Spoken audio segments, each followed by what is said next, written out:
திரைகடல் ஓடியும் திரவியம் தேடு. அன்று கடல் கடந்து சென்ற நாம் இப்போ கண்டம் கடந்து வானம் கடந்து ஏன் பூமியையே கடந்து பல அற்புதங்கள் செய்துவிட்டோம். இப்பேற்பட்ட இந்த மனித இனம் நாளுக்கு நாள் நொடிக்கு நொடி வளர்ந்து கொண்டே வருகிறது.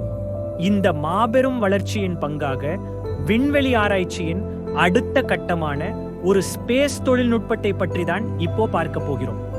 சந்திரனுக்கு செல்ல இன்றைய நிலவரத்தில் சுமார் 2000 கிலோ எடை உடைய எரிபொருள் தேவைப்படுகிறது.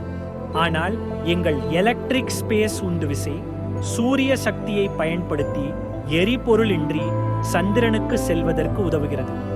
செயற்கைக்கோளின் ஆயுட்காலத்தை 3 மடங்கும் அதன் உந்துவிசை இயக்கத்தின் சக்தியை 1000 மடங்கும் அதிகரிக்க வைக்க எங்களால் முடியும் என்று சொன்னால் உங்களால் நம்ப முடியுமா?